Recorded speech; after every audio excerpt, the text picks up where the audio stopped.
Former U.S. President Bill Clinton and former Secretary of State Hillary Clinton have agreed to testify in the House Oversight Committee's congressional investigation into the late sex offender Jeffrey Epstein, ending a months-long standoff with Republican lawmakers.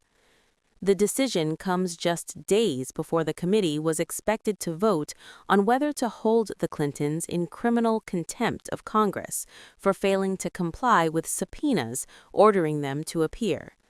The move marks a significant escalation and now a potential turning point in one of the most politically charged investigations tied to Epstein's associates. According to the Clintons' legal team, both former officials will sit for depositions, although a specific date has not yet been announced. If the testimony proceeds as planned, it would mark the first time a former U.S. president has testified before a congressional panel since Gerald Ford appeared before lawmakers in 1983. The House Oversight Committee, currently led by Republicans, approved contempt measures against the Clintons late last month. The vote received bipartisan support, with several Democrats joining Republicans in backing the action. On Monday evening, Angel Arena, a deputy chief of staff to Bill Clinton, confirmed the couple's agreement to appear in a post on X, formerly known as Twitter. In the post, Arena accused the committee of acting in bad faith while asserting that the Clintons had cooperated within reasonable limits. They negotiated in good faith, Arena wrote, addressing the Oversight Committee directly. You did not. They told you under oath what they know, but you don't care. But the former president and former Secretary of State will be there. They look forward to setting a precedent that applies to everyone. Both Bill and Hillary Clinton have said they previously submitted sworn written statements to the committee and have already disclosed what they describe as the limited information they possess regarding Epstein. Their attorneys argue that the subpoenas were unnecessary and politically motivated. In earlier correspondence, the Clintons dismissed the legal summonses as nothing more than a ploy to attempt to embarrass political rivals, claiming the effort was encouraged by former President Donald Trump. Bill Clinton has acknowledged that he knew Epstein socially, but has repeatedly denied any knowledge of Epstein's sexual crimes. He has also said he cut off contact with Epstein more than 20 years ago, well before Epstein's criminal conduct became public.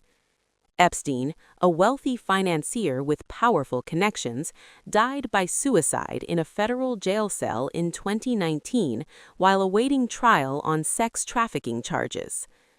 Flight logs from Epstein's private jet show that Bill Clinton took 4 international trips aboard the aircraft in 2002 and 2003. Clinton has said those trips were related to work through his charitable foundation. The former president has also appeared in photographs taken at Epstein's estate, images that were released by the Justice Department as part of a massive document disclosure mandated by Congress. The law requires the release of investigative materials tied to Epstein, who was a convicted sex offender. One photograph shows Clinton swimming in a pool, while another appears to show him reclining in what looks like a hot tub. When the images were made public in December, Arena said they were decades old and reflected a period before Epstein's crimes were widely known. Arena emphasized at the time that Clinton ended all association with Epstein long before his arrest and conviction.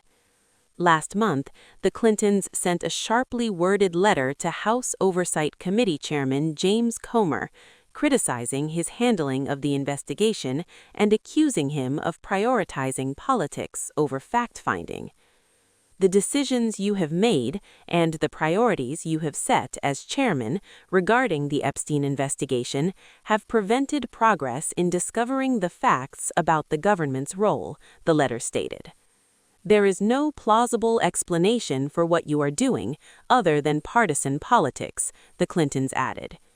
Chairman Comer has pushed back strongly against those claims, noting that the subpoenas were approved through a bipartisan vote and insisting that the committee is simply doing its job. "No one is above the law," Comer said previously. "We communicated with President Clinton's legal team for months, giving them opportunity after opportunity to come in to give us a day, and they continue to delay. With the Clintons now agreeing to testify, it remains to be seen whether the contempt vote will move forward or whether their appearances will satisfy the committee's demands as the investigation into Epstein's powerful network continues to unfold.